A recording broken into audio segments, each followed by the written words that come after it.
Many people fall in love with Japan because of its world-class animations and feature movies, full of depth and wisdom. Some are swept away by its breathtaking landscapes and cities that never stop to entertain. Others might have been captivated by the beauty of its traditions and its rich history. These are definitely the things through which I was drawn to the land of the rising sun as well. However, in this video, I would like to introduce you to the reasons that might seem less obvious than the ones that I have just mentioned. First, I love Japan for its colors. I believe that any country has its specific color palette, which could be used to describe its character. But Japan seems to do a really good job at making its color combinations a national asset, a point of pride. You can even find numerous Japanese books solely dedicated to this topic.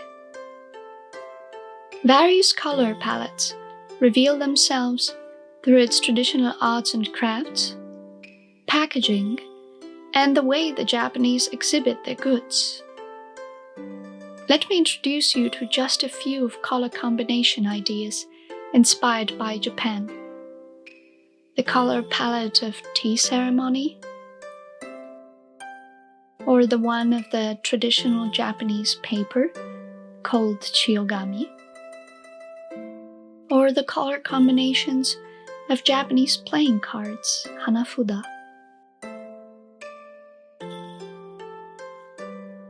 And many, many, many more.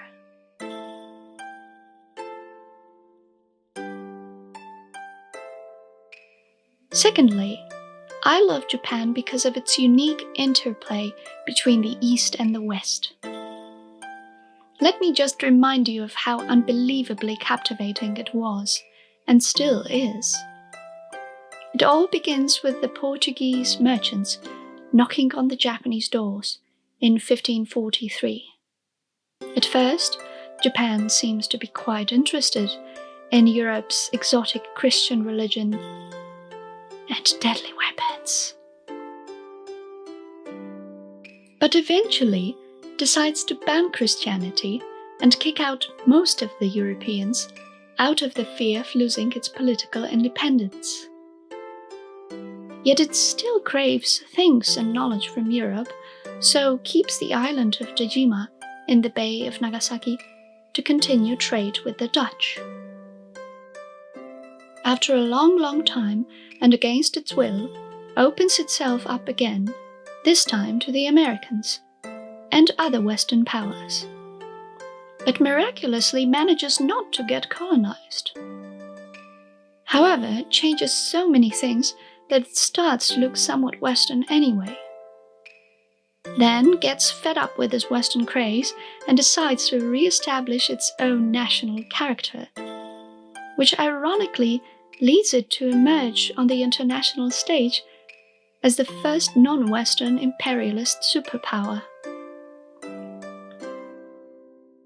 Then gets totally destroyed in the war by the Allied powers, yet rebuilds itself after it in the Western style, so that today we have traditional temples or gardens surrounded by the skyscrapers. The third reason for which I love Japan is the fact that despite this stereotype about Japanese people being a society in which any individuality is killed, this seemingly individuality-killing society has produced a great array of people that seem to be very good at breaking the rules. Look at all of the unique worlds of Kusama Yayoi, Takada Kenzo,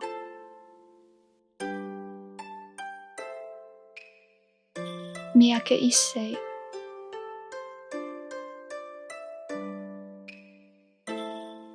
Miyazaki Hayao,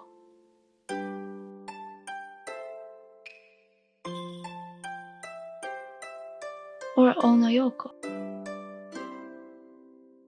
Not to mention that the Japanese have created some of the funniest and most creative commercials ever.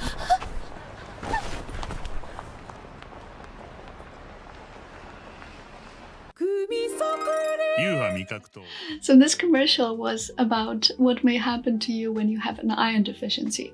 So remember to eat iron-rich nutrients. But jokes aside, let me know down in the comment section what you thought about my reasons for loving Japan and what your reasons for loving Japan might be. I would be really interested in hearing that. And as always, please like and subscribe if you like the content that I'm making. And see you in the next episode, guys. Bye!